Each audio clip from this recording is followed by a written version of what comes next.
Oh, you're okay. I watched that up.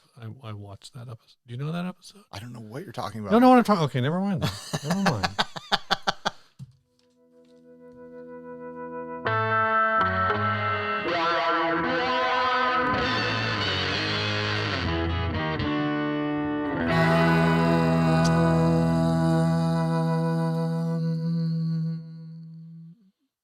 Hey everyone, I'm Ryan. And I'm Steve, and this is 60 Cycle Hum, the guitar buying, selling, trading, modding, fixing, breaking, reviewing, playing podcast. This first ad was sent to us. Podcast. This first ad was sent to us by Michael White. And I don't think we have a price for it. I wasn't able to find a price, and the listing was over. So a heavily modded Gretsch G5220. I turned into Zakk Wylde's cream bullseye Les Paul. Super rare flamed mahogany neck. Pickups. Oh man, hold on. how disappointing, Steve. Pickups were professionally installed in our Bill Lawrence L500XLs and 500Rs. Gold Gibson TP6 tailpiece and locking Planet Waves tuners. Zach Allen joined Facebook in 2015. This was in Dallas, Texas. We do not have a price. I like this because Zakk Wylde guitars have the coolest finish from a signature artist that I really don't care about at all. And every time I see a Bullseye anything, I'm like, I love the look of that. But then, like, does it have to be a Zakk Wylde guitar? And this is veering into that, like, maybe anything could have that bullseye on it, and it doesn't necessarily have to be about Zakk Wylde. It can just be like, oh, that bullseye graphic is really cool. I feel like it's only the Zakk Wylde if it's this like aged cream maybe bullseye, and if it's just like any other bullseye, then it's not. I mean, the kill switch kind of, I think, doesn't Zakk Wylde use a kill switch? I think that kind of pushes it into Zakk Wylde stuff too. The flame on the neck is pretty. That was a good choice, removing paint from the back of the neck. I like the look of that. Zakk Wylde.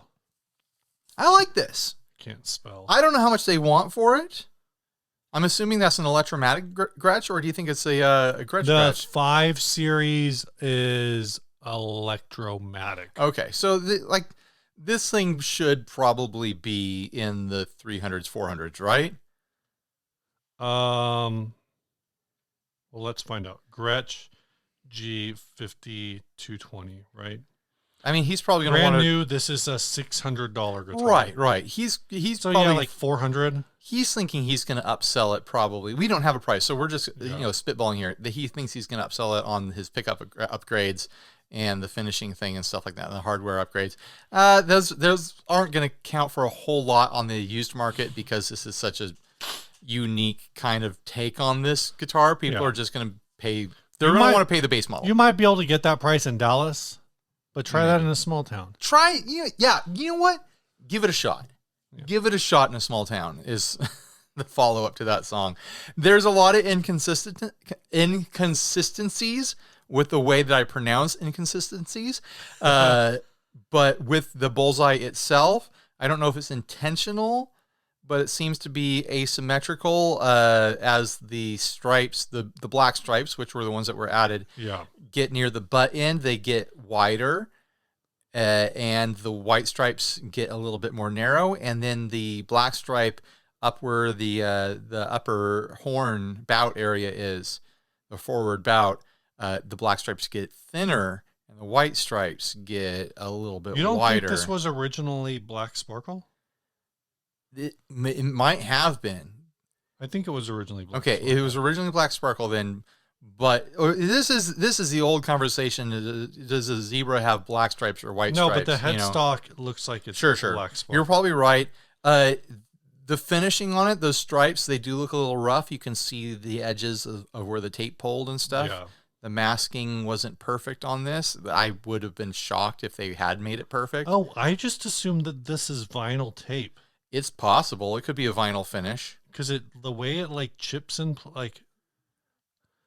That It could looks be like there's little tears in it here and there that make me think of vinyl tape. that could just be a bad spray job, or it could be vinyl tape. You're totally right. That's totally a possibility. In which case, it would be easy to remove this if you didn't want that. Yeah. There's some sort of black tape thing going on the neck pickup. Not sure what that is about. It could just be where they like to wedge picks into, like a pick holding thing. Or it could be there's something broken there. I don't know. You know what else it could be? What could it be, Steve? I heard about this the other day. Oh, drop the knowledge on me. It could be that the neck pickup is like too high. Apparently, putting tape over one side of that bottom edge of the pickup is like a finger saver, a metal trick where sometimes, like if you're strumming really hard and playing up high, that high E string would get stuck under the pickup. Yeah, that's it. Yeah, that's probably exactly what it is. Huh. Interesting. I mean, I don't know. Maybe it's broken. I think it's attractive. If I was shopping electromatics and this came up local and the price was fair, I actually think I might consider this. Yeah. Because even if I took off that, if that is vinyl tape, even if I took that off, who doesn't love a kill switch? And secondly, I think the raw back of the neck mod that they did looks great too. Yeah, Ryan, just riff. Just want me to riff? What am I going to say? Steve is disappearing on me. So where is he going? What does he got to do? Maybe he's got to poop or something like that. I have been wanting a Gretsch in my life, but I've been feeling indecisive about it. Because I shot out a bunch of Gretsches at Sweetwater a couple of years when I was there. And the solid body electromatics, they connected with me. Like, obviously, I'm a solid body guy. But I feel like if I'm going to get a Gretsch, I should get some sort of semi-hollow at least, if not full hollow, to get that full Gretsch experience. But I don't really need to do that. Did you have to blow snot or something? Yeah, I went to blow my nose. After I sneezed earlier, it just kept running, and it's probably going to come back. But gotcha. We'll see. You want to go get a box of tissues or something? No, just roll of paper. There's a roll of paper towels up there. No, we'll see. We'll see how this goes. All right, I was just riffing on Gretsch. So what do you think, Steve? Fair price for this if you were going to be interested in it? $450. That feels I feel like I would lowball down to like $375 and see what happens. Fair price, not what I was. Okay. Where am I interested at this? $300, but all right. That's you. I think $450 is what I would expect to see this listed for. The finish there's a 50-50 chance it's reversible easily if it is a vinyl wrap. You've got a black sparkle under there that looks attractive. The fact that the back of the headstock is that same off yellow though makes me wonder if it's not paint. If they had done or it could be wrapped vinyl again, but I don't look at the holes in it. I don't think it is. Dang, maybe the black sparkle is the vinyl. There's definitely a bump in between the two because you can see it on the reflection there. But it's hard to tell. No, I think you're right. The black was the original because look at the cream over the edges on that. It's just trimmed away. Where it would be kind of binding-ish. Yeah. Interesting that there is that creamish color on the back of the headstock, though. It's a little extra detail they gave to it. I don't know. I feel like starting in the 300s is a good place to start with this. I was skewing towards 375. Steve says 300 even. I feel like those are solid beginning offers on this. As far as we know, this person listed it for 900 because they're a lunatic. Yeah. You know, like, or maybe. I mean, I guess like they did the kill, like you're right, they did the kill switch. Or they listed it for 200 and it's gone. They did a little bit of like not extra work. Not everyone's going to want the kill switch, but I do. I would consider that an upgrade for myself. The hardware, it looks attractive. Not everyone is going to want that, so it's not something you can really upcharge for, but it's a side grade, you know.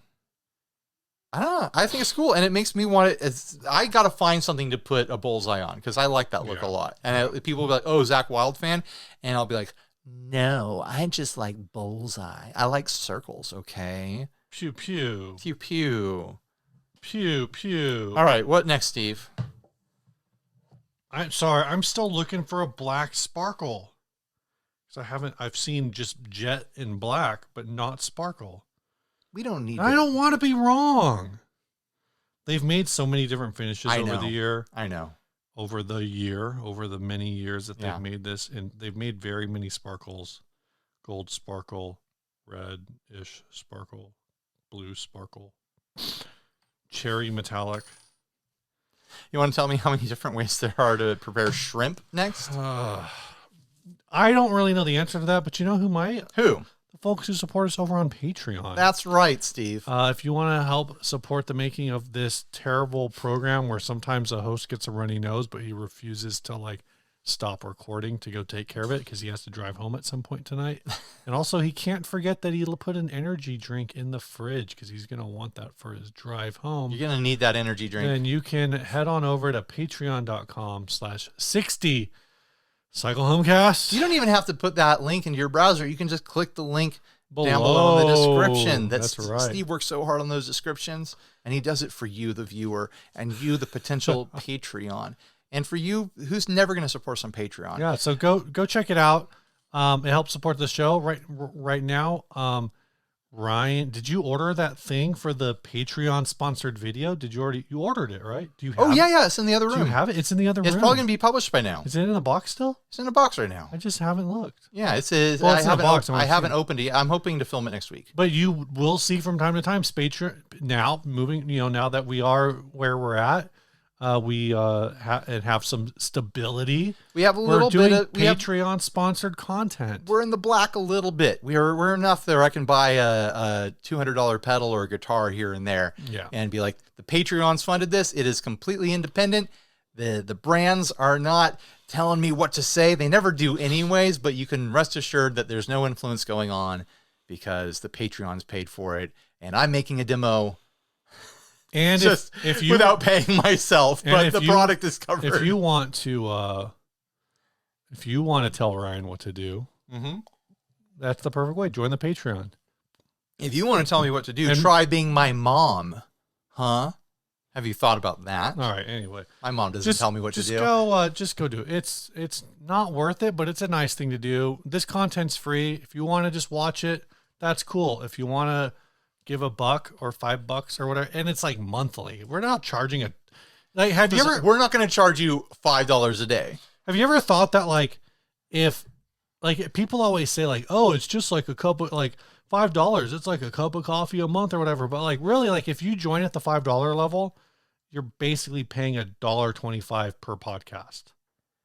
That's episode. Very cheap. It's cheap entertainment. You're stealing. But it's also free. This content's not going to disappear. Okay, think about this.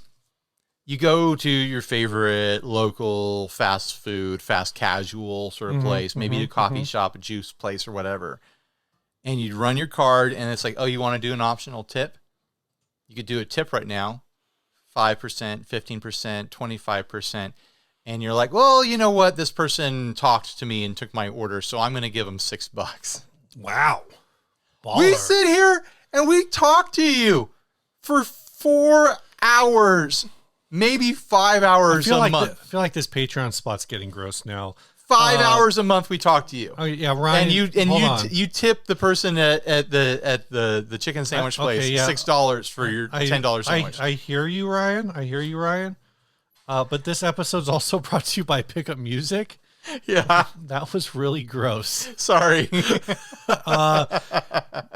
This is our last episode of September, which means when this episode drops, you have about 6 more days to sign up for the Pickup Music Ibanez AZES 40 giveaway. All you have to do is sign up for a 14-day free trial at Pickup Music. You can cancel before the end of the 14 days, and it's just a free trial. Go on there. There's a whole bunch of lessons. Ryan's been doing a whole bunch. I've been learning stuff. I've been kind of gapping in my brain. I've just been really hectic with work, so I haven't been able to play guitar and do my lessons, which is really unfortunate. But they will still be there when I have the time to go back. I've been having this thought. Yeah. Would it be immoral for me to learn a bunch of stuff from a lesson site like Pickup Music, and then eventually when I've accumulated all this knowledge, come up with my own lessons and sell them? I'm not going to do it. I'd never get around to it, but I'm learning all the stuff and then I could teach the stuff. I think if they were like lesson for lesson, the answer is Well, yes. obviously, I'm not gonna copy their work. Yeah, if you're doing your own take, I mean, that's ultimately what That's what everyone guitar does, lesson right? site is, right? So you know what? You go take lessons from Pick Up Music, and you'll get good enough that you can start a business giving lessons. Or It's an investment in your an future. investment in yourself. Yeah. Just go check it out. That feels gross too. Why are you? Am I why gross do you keep today? doing gross things. Sorry, Man? I didn't know it was This that is a gross. sponsor spot. This is the last time they're ever going to sponsor the show, probably. That's not true. No, thanks. We to love you. Pick Up Music, and I hope they love us. Yeah, go check them out. Like seriously, go sign up. Do some lessons. I really enjoy them. I'm actually like every time it gets to like 9 o'clock, and I'm like, I probably should just I should probably just plug my guitar into my interface. I have a freaking Volt 2 on my desk, so I could do it all silent. That's what I should be doing. I gave you that headphone plug thing. Yeah, but then I can't listen to the lesson. Yeah, you can. It's Bluetooth. You do it on your phone. That's what I've been doing. But how do I listen to the lesson? You watch the lesson on through your the phone. plug, because Bluetooth connects to your phone. The Bluetooth connects to my phone, but then how do I listen to I listen to the guitar through my phone? Because you're using the guitar plug. The guitar plug connects to Bluetooth on your phone, so you can listen to the guitar and your phone. Oh, but I do the lessons on the computer. But you can do it on your phone. Okay. That's a good point. Right. Or I could just plug into the interface on my desk. I do it work. sitting on the couch while my family's watching TV at night. Cool. You know? You're way smarter than me at this. Go check out Pick Up Music. He almost completed the sentence. You're way smarter than me at something. I said at this. Oh, at this. Okay. At this. I'm smarter than I'm not Steve good at something. like, I'm not a smartphone. I really don't, I'm not a smart user of smartphones. This episode's also, I don't feel like I am either, but it's this like a episode's basic also feature. Brought to you Is this the episode where I bust Steve's by balls the whole time? Chase Bliss. That's right, Steve. We've got the trifecta of loopy, granular, nasty, gnarly, creative, knobsy pedals here from Chase Bliss. It's a blooper, it's a mood, and it's a habit. Yeah. They're all friends. They love to hang out. They're Easter buddies. They've been supporting the show for a very long time. Dude, so long. I don't know why. I can't think of a time where Chase Bliss wasn't supporting us. Yeah. And you can thank them by supporting them back by buying yourself a nice little Christmas present, birthday present. Thanksgiving's coming up. So when you're exchanging Thanksgiving gifts with your friends and family, keep Chase Bliss in mind. They'll be extra thankful. And when you buy, just say, 60 Cycle Hum sent me. Mm-hmm. Just put that in the comments. That's it. Go to chasebliss.com. I don't know why I'm holding it like this. Check out these pedals, guys. Look how good the graphics are on this pedal. Wow, these graphics are insane. This next ad was sent by... you guys know that actual Guitar Gear sponsors keep us from doing like weird mobile video game sponsorships that probably would pay better. For now. The audio, that might change on the audio side. We'll see. Okay. This was sent by Nicholas Delano. He says, or he doesn't say this. The listing says, plays and sounds great, super cool and hard to find guitar from Greco with a very interesting locking tremolo. Very fast and tready guitar. Pickup sound fantastic. Show some light cosmetic wear, most notably with the chip in the finish by the neck pocket as shown. Otherwise, just small scratches and other light blemishes. Overall, in great shape for its age. Guitar is all original. Frets are in great shape. This is a Greco Tusk GT55 from 1984. It's a Japanese Greco, and that's basically everything there is to say on. Oh, it's a pointy. This is an incredible shape for being 1984 to the point where, like, I wonder, like, is it unplayable? How come no one's played it? How come it is in such great shape? Like, is there something wrong with it? Does it not intonate or something? Like, it is so clean looking. It looks brand new almost. It strings backwards. Wait, what? Yeah, well, it's no, it strings normal-ish. I don't understand what's going on with the headstock because that is a big question for me. It has these three big knobs on the headstock where the strings go in, and I'm not. And then they go in through the back, and there's some sort of way for them to be fastened around the back of the headstock. Are they just tied around there? I think they're just so I think they're mounted on the back of the headstock. Oh, I see. In the same way like that you would do a light switch. Right. It's a screw tip that clamps down on them. And then the top of it is also a screw that clamps down. So you have and so that gives you your locking, functionally, this is a double locking system. Then that is your locking nut. It's a locking. Right. Because it's the locking bridge nut. If it's because I love that headstock shape. That point, that's a really clean point. For a headless guitar, it's got a great headstock. And then at your bridge is the wild. Other side, the bridge is kind of like a hybrid in between a Strat bridge and one of the modern bridges you'd see on a headless guitar. Like it's wild to see a 40-year-old version of that. You tune it from the bridge sort of design that is so common these days on your shredder modern high performance guitars. This is so weird. Okay. The gig bag looks like a weird dog fits inside of it. The gig bag definitely looks weird. The body of this guitar is nuts. Do we have a close up of the bridge? I mean, Not really. The body is nuts, and it's the last thing we're talking about. I like the body. I think that's a really fun metal shape. Yeah. Like I think that's really pretty cool. These are fine tuners, right? No, those are the tuners. That is where all the tuning happens, Steve. Well, I don't think because you're not doing any tuning on the headstock. But I don't think it's where all the tuning happens. Where does the rest of the tuning happen? I think you've got to be able to turn these at the headstock somehow. I don't think that. Because otherwise you don't get the strings tight enough.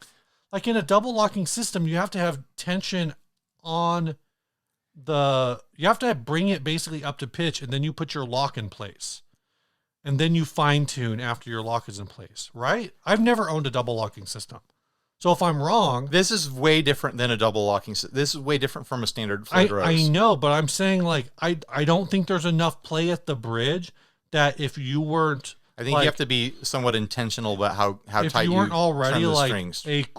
Within like say a whole tone, I don't think you can move. You probably have to be even within like a half tone. Maybe there is some sort of tightening element at the nut, but I don't think there's a lot. I think most of it is at the bridge because that's exactly how the new modern tuners are for headless guitars, with about that much play. Like really, yeah, that's how they function. Okay, and maybe you have to super loosen it when you first install the string or whatever, but those fine tuners don't affect the intonation at all because the saddle is stationary. Like none of that is the saddle, right? That's just the tuner, right? Okay, yeah, yeah. So maybe you just pull them tight and you're good to go. You loosen them up when you put a new string on, and then you pull them tight. Wild, yeah, that's wild. I remember the price on this being really decent. Where is it? I hope I. It's $700 plus shipping. I think this looks like $750. I think this looks really sharp for $750. Yeah, I think this. And it's got a gig bag that looks like a weird dog could fit in it. This is a buy. You know what that gig bag looks like? The dog that was in Doctor Who, like 70s Doctor Who. Right. It also looks like the K9. Was that the name of the robot dog? It kind of looks like Gumby's pet dinosaur or friend dinosaur. No, I think it was a pet. I can't really. I don't remember what figure out their relationship. Called. Apparently, not Pokey. Pokey's the horse. Those are the only. It kind of looks like Dino from Flintstones. Yeah, it has a dinosaur element to it, which is compelling to me. What about Dino the Last Dinosaur? The cartoon from the 80s? Is that what that was called? Yeah, I think so. The skateboarding dinosaur in the 80s. Yeah. After I said that, I was like, wait, was that dinosaur's name Kevin? I don't know why. Kevin the dinosaur. It's a good dinosaur name. I don't know. I feel like without knowing how it plays, it looks so sharp and attractive. I feel like that price is decent. But maybe it looks so beautiful and so untouched because it sucks. It only weighs 6 pounds, 10.6 ounces. So it's also super light. It is super light. I don't know. What do you guys think? Audience people, let us know. Is that a buy or a buy? I wonder if if a string breaks, it should stay. Yeah, if the bridge is resting on the body, it should be just fine if a string breaks. I think it's a buy. It definitely looks cool. Like someone out there is a Greco collector and they're going to want this just because they're a Greco fan. And like I said, it's $690. What did I say? $690 plus shipping. So, which is a very reasonable price. $695 plus $70 shipping. So about $760. Maybe these suck. $770. Maybe it's awful, but it looks so sharp. It's very cyberpunky, you know? Yeah. Put on some weird cyberpunk sunglasses. You could go so many directions with this. You could pop your collar and go to Shred Town. You could get this for your Devo cover band. Yeah. I love it. I love looking at it. I love knowing that it exists. Yeah. What next, Steve? This episode's going by What's next? quick. Ryan, what is new, man? What is new? That is a good question. This is new. Oh, that's more like mail new. This is mail new. Let's do some mail new. Yeah, don't flash the front of it. I don't want them to see my address because it got shipped to my home. Oh, fail. I'll cut it open. Doesn't it have a pull tab here? It does, but it's I couldn't cut it. Never cut towards yourself, guys. Cut towards me. I will catch the blade for you. So this is a album, obviously, that was sent by a band that Dinosaur Ghost got to play with at that Surfin' Sundays thing. It is Cortege. This is that band I was talking about that has the tubular bells. There's the big tubular bells back there. You can see how big they are next to that great big Fender stack. Wow. Oh, and in that photo too. This appears to be a 7-inch.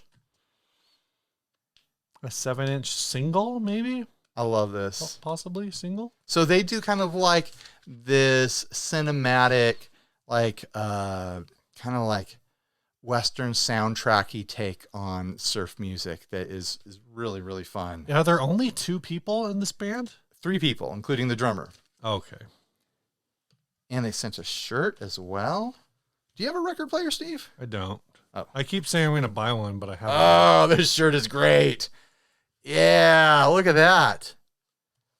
I love that. Oh, wow. You're gonna see me wear it. I'm gonna wear it right now. You're gonna wear it right now. Here comes my nipples. Oh, gross. This is getting screenshot. This is going on to all kinds of websites. This is going on the dark web. Someone's going to try to human traffic you now. Unbelievable. Don't joke about human trafficking, Steve. I'm not You were saying that I was being gross. That's gross. Let's not laugh at human trafficking. Did you watch Sound But seriously though, if you guys think that I have a future in OnlyFans, private message me and we'll work something out. You got to put your feet up on the table. I am barefoot right now. Oh, come There we go. on. How many Patreons will this get? Don't show the money makers. Oh, that's just a taste.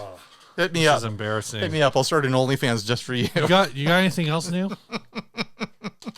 I can't think of anything off the top of my head. Because the trouble is that Second episodes are always hard whenever to I do. get new stuff, I just make a demo channel about it. So I'm a demo video about it. Right. You know, I show you guys all my new stuff. So what else? What do I have to say? You know, I've been enjoying playing the St. Vincent with Vulture Shock. Our brains are not working right now. It's late at night with Vulture Shock a lot. It's a great guitar. I've been loving the St. Vincent so much. Maybe I should do the Zakk Wylde Bullseye on that guitar. It's not. It's in the case. Oh, It's not even in this room right now because I've got it in the case to go to practice. I love that thing. It's fantastic. And I've been using that Dumble grand amplifier that Jeff sent. Oh, it sounds excellent. Is that 100? With the band. Is it 100 watts? It's 100 watts, Steve. And man, does it feel like it. I keep it down at like 1.5 on the master dial. Like it is a loud amplifier. Here's a question. Maybe this is a what's new. Mm-hmm. Are we ready? This is episode 496. Do we want to talk about potential 500th episode ideas? Well, a live stream sounded like the most viable idea. A live stream would be viable. We could do something like maybe a little off schedule. We could do it from home. Maybe either. I am doing it from home. You are doing it from home, but I'm saying like sure. We could live stream on like an off day. It could be like a Saturday evening or something. We could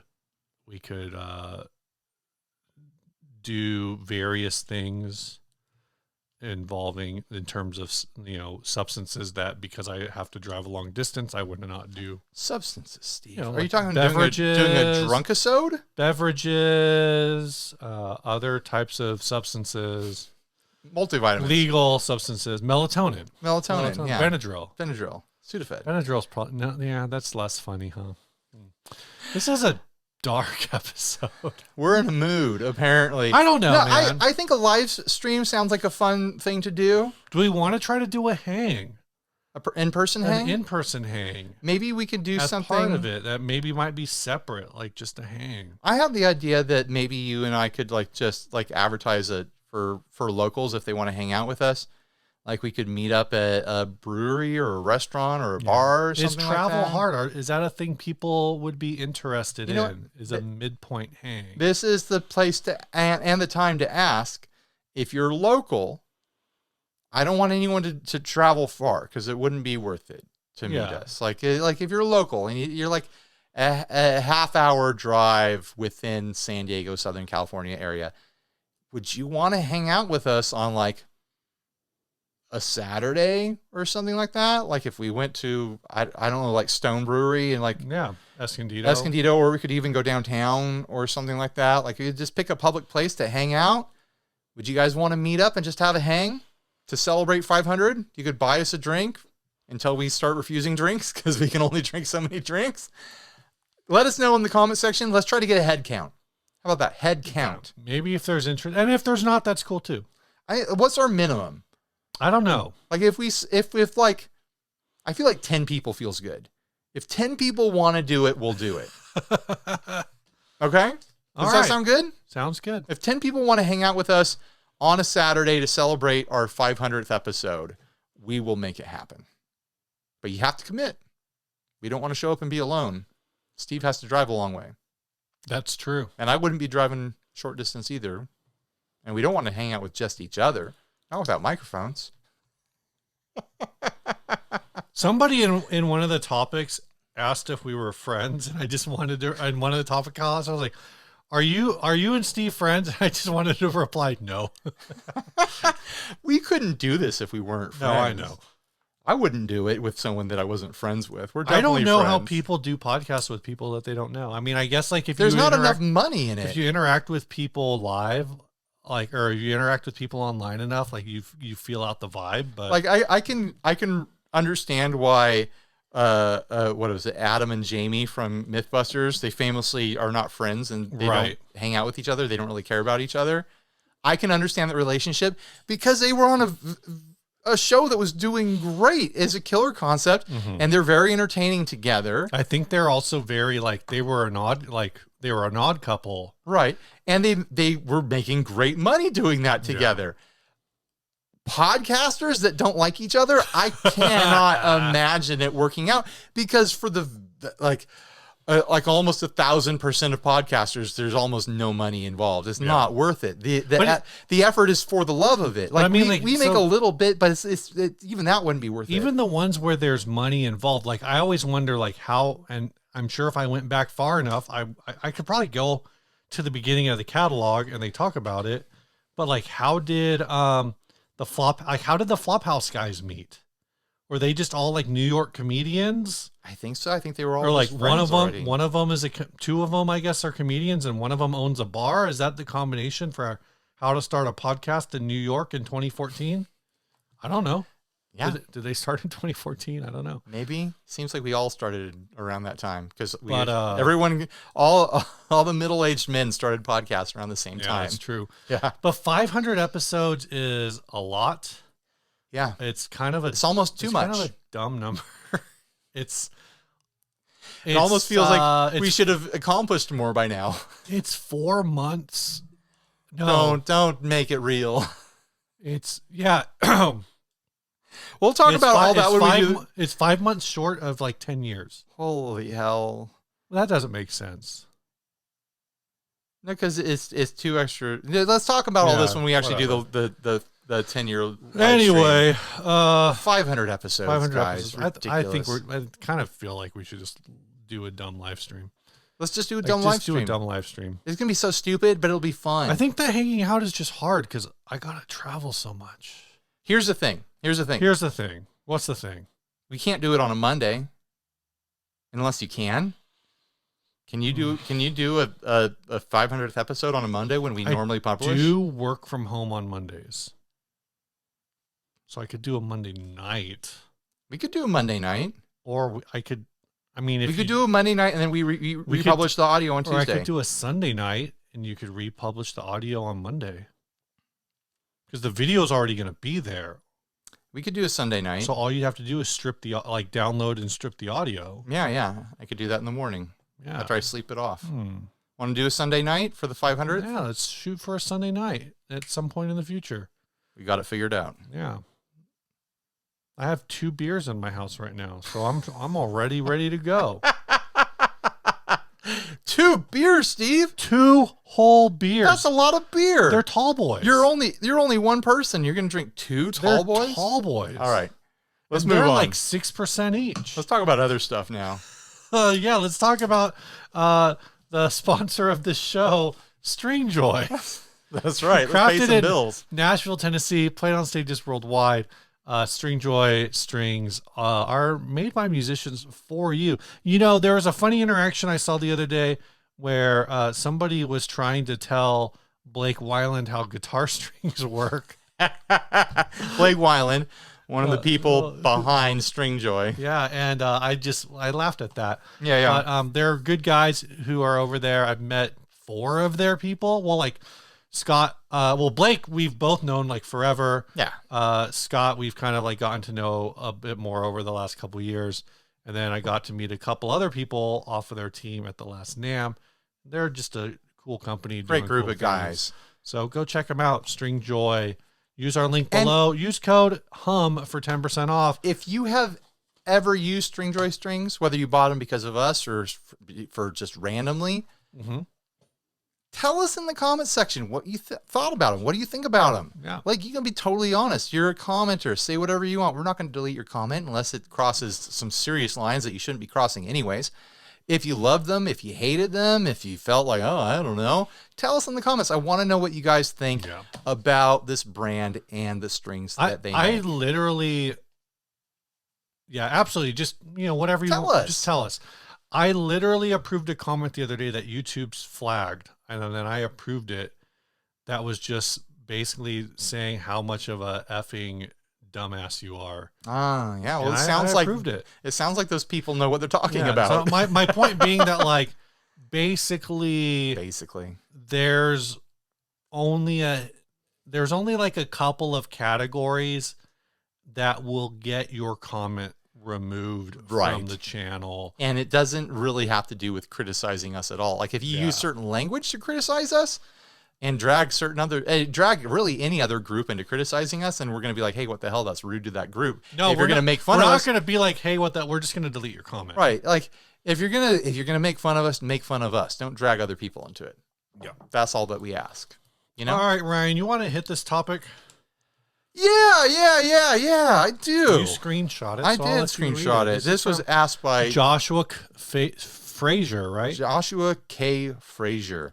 What are your atmosphere expectations from a brick and mortar shop? Here are some that I have experienced. Creepy new best friend vibes. Chill coffee house vibes. What will it take for this guitar to leave with you today vibes and art gallery vibes? I've been thinking about this, And I think you know what I don't think he put on there? what? Look up from the counter. You're not important enough for me to talk to. Vibes. Well, that's like a dream experience for me because I'm like fairly antisocial and I don't want anyone to talk to me until I'm ready to ask a question. It's weird when you're the only person in like a single unit guitar shop, like music store, like kind of like a Music Central situation, and you walk in there and you're the only one in there, and the person is like, "Hey, let me know if you need any help." And then they go back to whatever they're doing, but you're the only person in the store, and everything that you're looking at is 6 feet away from them. It's yeah, odd. I don't like that when it's too small. Yeah. And it's like we're sharing this space together. Like I used to really like going to Guitar Trader because it's like all the employees felt like burnt out roadies. Yeah. And they see you come in and they're like, "Hey bro, let me know." And they don't even finish talking.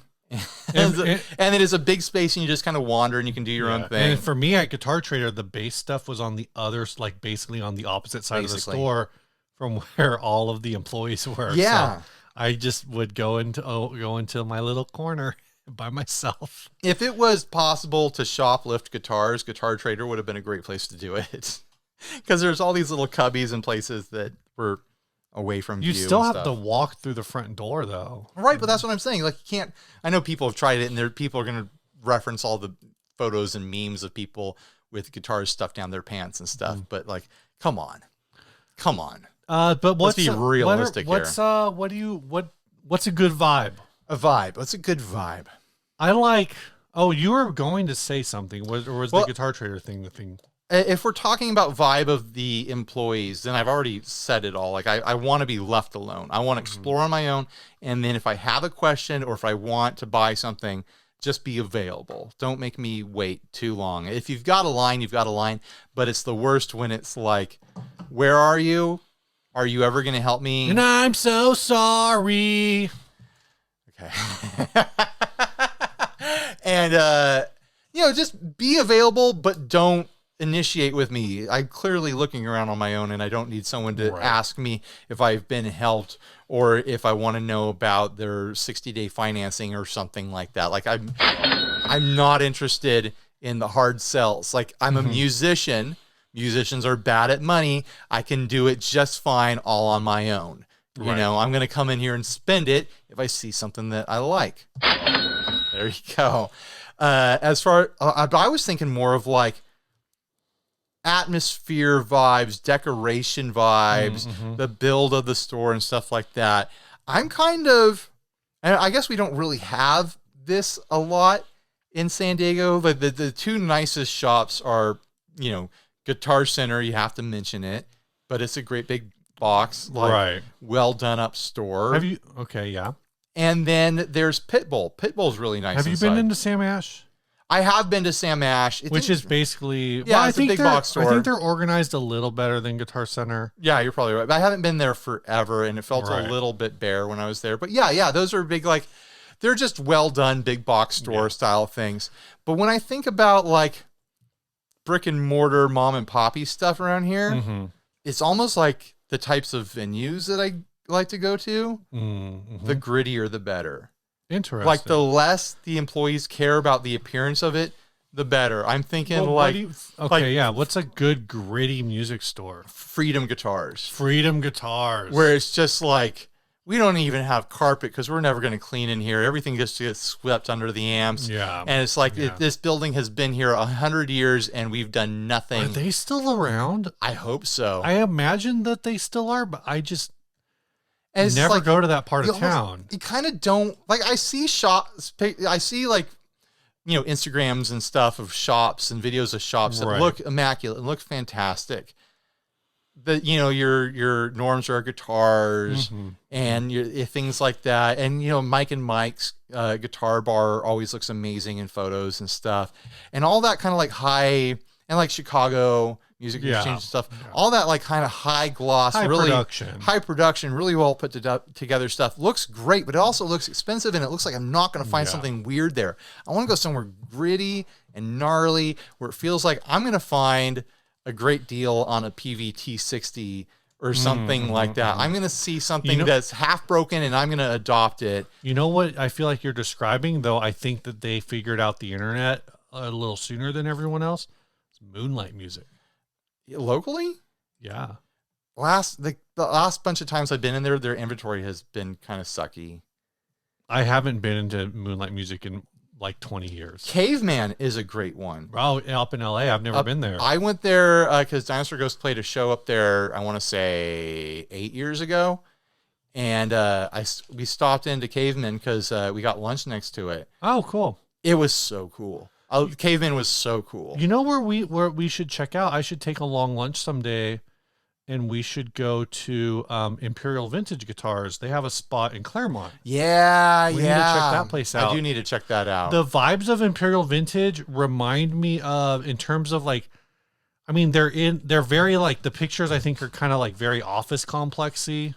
Right, like but it's not done up to be like hip or anything like that. But what it kind of reminds me of it, and this is a thing that I appreciated about it, was Buffalo Brothers. Yeah. Buffalo Brothers was kind of like a guitar store in a barn. Yeah. But what I liked about that place versus a lot of other guitar stores is you kind of went in and you had like maybe one or two of every model, and at least for electric guitars, they didn't have like a ton of models. So it wasn't like you go in and it was just like wall-to-wall guitars, but they were all like 3 or 4 feet apart. Right. And so you didn't just feel like, oh my gosh, what do spacious I in want to there. pick? Like, you had a lot of room. And that was a great place for being ignored by the staff. Like they didn't talk to you ever. They had cool vintage stuff in there. They had high-end. They had, $3,000-$4,000 Gibsons. Their acoustic garage rooms guitars. Oh, their were acoustic nuts. rooms were wild. I didn't know guitars like that existed, Yeah. and they just had them up there. They had like red ropes keeping you from getting to them and stuff, and all the folk instruments that they had there. Like, that was a sad store to lose when it closed down. I think for a while they had the millionth Martin at Buffalo Brothers for a while. Our buddy Jody at Cosonic, apparently he's moved over closer to that area, to Palomar. That's another shop that we really need to like take a lunch break and go check out, and like, I haven't been that's there a in place years. where Apparently he's in a new location now, and I haven't been. Yeah. That would be a cool place to just go in with a camera and be like, yo, what's up? The guy I sold my Gibson to 2 weeks back, he builds like parts tellies that are like aged and stuff like that. And he sells them to Jody. Oh, cool. Yeah. So he was asking me like, is it okay if we do Venmo?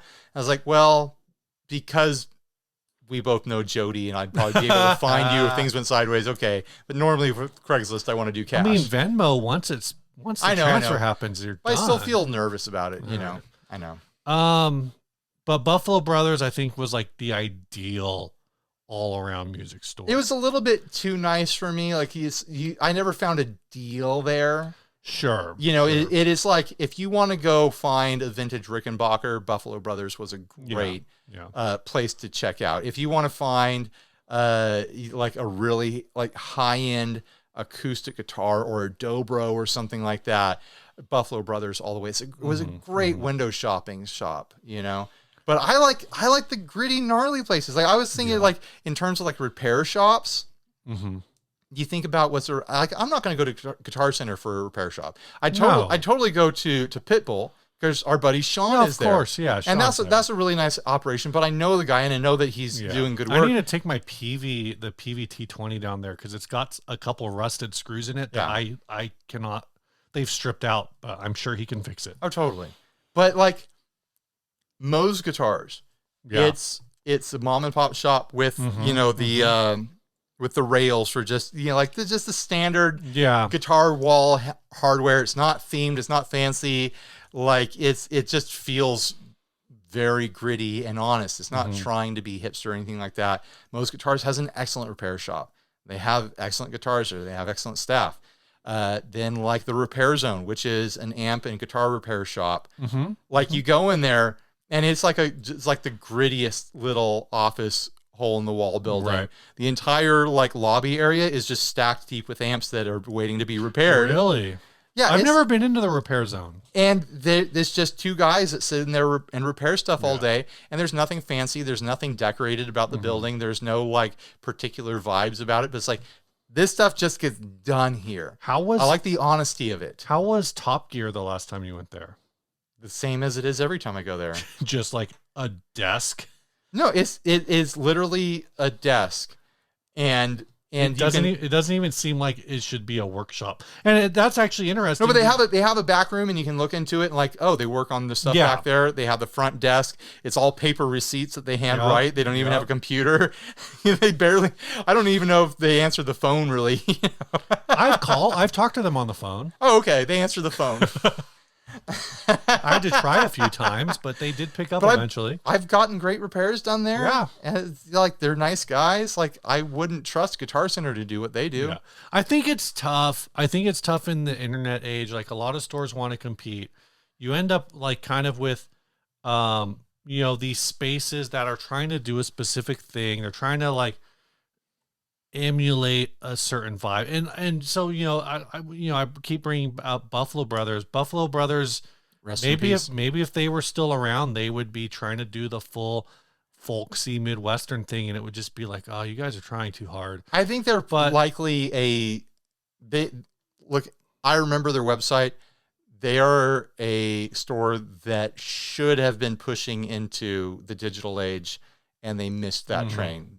That's fair. They had enough space that they could have been San Diego's Norms or Carter's or something like that. They could have had a digital face. They could have had a social media presence that would have made them a destination, not just in person, but online. I know at one point they said that they were, if not at least in the top 5, if not number 1, acoustic instrument retailer in the United States. Because they sold so many like fiddles and banjos and everything else. And on top of like very high end. Like for folk instruments, guitars, they were absolutely a destination. I think about, like you said, like a lot of these shops that you see, photos of that are trying to be social media friendly, that are kind of they've set up a little recording space that's very folky, hipster friendly. We just don't really have that in San Diego. I guess we don't have it, so I can't really judge it. But when I see photos of places like that, I get like Tesla store vibes, where it's like, all right, I'm gonna go in there, and I'm gonna get to play a Fano or whatever, but I'm not gonna be able to afford anything in there. So there's a couple other places that maybe like, how would you rate? I'm gonna say 2 stores because I know you've been to both of them. Okay. Where would you rate these 2 stores in this kind of, I know we haven't been giving numbers, but in terms of like just the general vibe, the 2 stores are Fanny's and Carter Vintage. How would you fit those 2 in there? Well, Fanny's was like a little boutique. Like, they sell guitars, but they also sell shirts, and like there's like a thrift store element to it. Where Carter's was a lot like Buffalo Brothers. Oh, okay. Very similar. Maybe more focus on electric guitars. Right. But it definitely had that vibe. And so it felt a little bit like going home in a way. Oh, cool. Yeah, Carter's was great. Yeah, absolutely. End of story. That's all I have. Let's go to the last ad. I still need to go to Guitars West in Murrieta, California. Yeah, you do need it. You need to take a selfie with that double neck guitar. Oh, that would be great. I'm glad you haven't gone yet, so that you can do that now. Yeah, I never would have thought of it. I'm opening the wrong device. Or are you being sarcastic? Or would you have actually never thought of it? I would not. I don't think I would have. I think I would have taken a picture of it. I would not have thought like I should take a picture with it. You should take a picture with the owner. You're holding one side and he's holding the other. Oh my gosh! And you're putting them together. It was sent by Connor McLaughlin. And you should take a selfie with the shrine that they have built to you. This project was made with a special guitarist in mind. Can't get it to him, so it's for sale. It's cut from one piece, not meant to be played, but it's possible if landed in the right hands. No pun intended. This is in Couchican Valley, British Columbia. It does not appear to have a price. $300. Birdseye maple guitar. Way cool. any like What? looking at the body is a piece of like burl driftwood or something like that. Yeah. It's very funky. It's got a great big hole in it. It looks like the outline of spilled milk. Mm-hmm. But it is a pretty piece of wood. It's an attractive piece of burly wood or whatever. I can see what with that big hole in it why they made it into the form of an acoustic guitar, I suppose. What are the chances you think of this intonating? Looking at the frets that we're working with here, and just how freaking far away the bridge is from the neck. Well, this is. I mean, Ryan. Obviously, this is a baritone. I mean, I don't think it'll intonate as a baritone. Look how Steve. long this scale is. Also, the headstock is meant to be symmetrical, but it is on a lean. They had a dream of this being playable to the point where they tried to support the back of the neck with a piece of wood, like a makeshift truss rod to support it, I suppose. This neck is so crooked that the frets almost look fanned. The whole thing is wonky, and really, like I see looking at this piece of wood and being like, if you squint just right, I think we got a guitar shape here. No. Like, and Wrong. You have that thought pass through your mind the same way you would look at a cloud and say, "Oh, that kind of looks like a dog." It doesn't mean it needs to be a dog. Yeah. This doesn't need to be a guitar. You know what this body is? Okay, you know what this body is? What? This guitar body is what you would get if you showed a child, like a 7-year-old. Like, well, your kids are kids are in bed, and I don't want to drag them out, and also I don't want to put kids on camera because it's not my vibe. This is what you would get if you showed a picture of the United States of America to a kid, and then you said, "All right, draw then you take the picture away and you say, draw the United States of America and make sure you draw the Great Lakes." Yeah, but you put a lot of emphasis on, now don't forget the Great Lakes. Don't forget there's a huge lake up there. Yeah, this is exactly what they would draw. Like this is totally what they would draw. Yeah, I see what you're saying. And then there's a hole in the middle. Here's the other thing, right? There's a flippin' transducer pickup. Is that a transducer or a microphone? I think it's a microphone. It's put in there like a microphone, but it looks like a transducer. So I don't know. I have no problem with whoever found this piece of wood looking at it and say, "Hey, that's guitar shaped." They could even take it in a direction as a piece of decoration for a house and be like, "We kind of hinted at this could be a guitar shape. Do you get it? Haha." The line that they crossed was actually trying to make it into a guitar. And that's where things got really, really wrong and really, really sideways really quickly. And it's pushed it into being something that can't even be a decoration because it looks so bad. This is all one piece of wood. Yeah, that they glued a fretboard to. Yeah. And that burl wood isn't strong enough to support the tension of strings, so they had to put a metal support on the back of it. Which, I mean, I think that was kind of smart. No, it was a solution. What would have been smart would have been to put a piece of wood in the shape of a neck on the back of it with a truss rod. You know, what would have been smart is just to cut this into like 5 pieces and burn it. No, what would have been smart is to cut off the neck part of it and turn it into a coffee table or something like that. Or just hang it on the walls like, "Oh, here's a cool piece of wood, and here's a decoration for your cabin, and it's kind of guitar shaped, but not necessarily, like it's a cool piece of looking wood, and wood like this gets used as decoration all the time, but this is unplayable garbage. Like this can't be. Hear me out. This can't be saved. Hear me out. It can be saved, Ryan. Okay. You've destroyed a piece of nature, and you've made a bad guitar. That's what you've accomplished. It can be saved. Okay. The problem is I don't know if you can find strings long enough, but this can be saved. I've got 5 letters for you. With the length of that scale, it might as well be a stand-up bass. I've got 5 letters for you, Ryan. Okay, lay it on me. S. Yeah. Do you know what the word is? S-U? L. Oh, S-L. I. S-L-I. D. Slide? E. This is a slide guitar. Oh. Put strings on it. slide guitar. This is. You don't need frets. You don't need intonation. You got yourself a slide You guitar. don't need this acoustic guitar to even have acoustic properties to it because it has a microphone that will pick up the 2 middle strings. Yeah. This isn't It's even a slide guitar. It's not even a good slide guitar, Steve. I didn't say it was a good slide guitar. I just say it's a slide guitar. I don't think the neck is strong enough to support it. But is it strong enough to be your man? I don't know. I don't think anyone should buy this for $300. I think it should be firewood priced. I didn't write down when we started this ad, so it's like we never did it. We have not even been here doing anything. Like this Ryan, this is a void that we're stuck inside of. This episode was not good. This is a terrible episode. I'm sorry, guys. Sorry that everyone in the audience had to sit through this.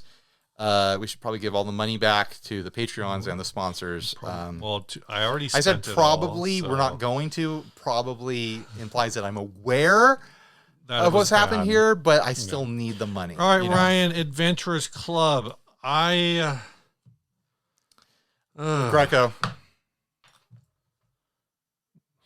What was the other one? I don't even remember the first one, which is probably a bad sign. The Zakk Wylde Gretsch. Greco. I like the Greco the best. Yeah, you're right. It's the Greco. Yeah.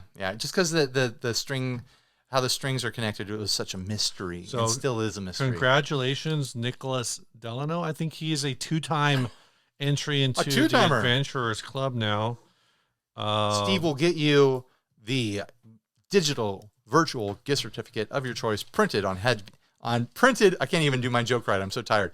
Printed on heavy virtual cardstock with nice digital gold leafing. Is that why somebody, when I said like, hey, yeah, let me know what you want for your digital gift card, they're like, yeah, you can send it on heavy digital cardstock or regular digital cardstock will work too. And I was like, what? I don't understand. How are you still so perplexed by this stupid joke that I make? I guess I don't remember you making the joke. So I do it every week. I just saw it in the email. I do it every single week, Steve. This actually kind of just happened to line up, but maybe a little later. But this song this week was was sent in by Ryan Berman, who sent us these pedals. Nice. And where did I put mine? I put it down somewhere. His band is called Dear Motorist. They are former members of John Telegraph, Company Car, Together We Can Rule the Galaxy, Cervantes, and more.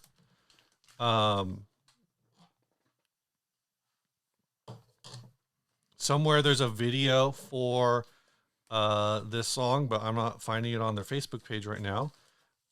They've got a link to Instagram. Let's see. They are a San Francisco Bay Area band. Mm-hmm. And I'm not seeing, I don't know what else to say. Oh, apparently if you would have gone to their show on June 10th at the Knockout in San Francisco, California, and you mentioned that you heard about them on 60 Cycle Hum, you would get a free gift. Interesting. But that was June 10th, so June 10th is coming around again, though. So maybe follow the band. Again, this band is called Dear Motorist. The song is called Boats. Go to one of their other shows and try it. Yeah, maybe I bet it'll work out. Work. Yeah. Let's play the song.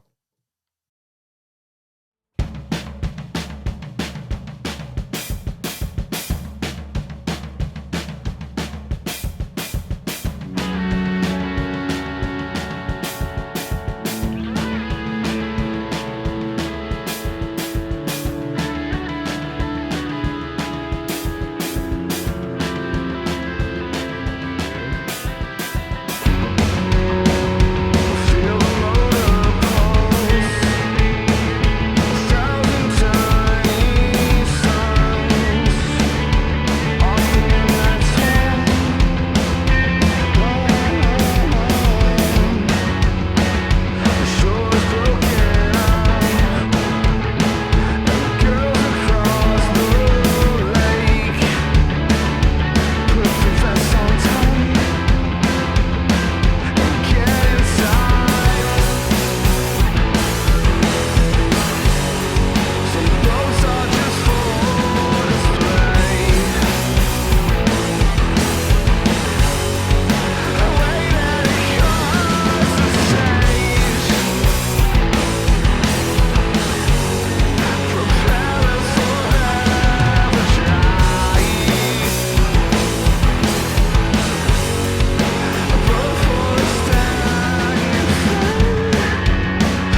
Excellent track.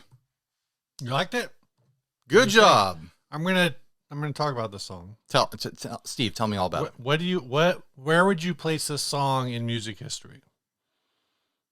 What's the sound? What sound is this to you? The Roman Empire. The Roman Empire. Mm-hmm. Yeah. This is think about it all the time. Oh my gosh, this is a super late '90s. Yeah, totally. Like emo punk song. Mm-hmm. This, not the complete piece, but I could like connect it to like at the drive-in or sort of like it's super rhythmic mood. It super reminded me of a band called Burning Airlines. All right. Kind of in that vibe. So, yeah, it's super cool. But it didn't have the emo vocal style that because it's like the 90s before it got super nasal. Totally. Yeah. Before everyone's just tried to just be Blink-182. Where are you? Right. That's why I made that joke earlier. You said, "Where are you?" And I said, "I'm so sorry." I don't really respond to Blink-182 jokes, Steve. I only make Blink-182 jokes. I don't make any other. Bye, everybody. Stay grounded.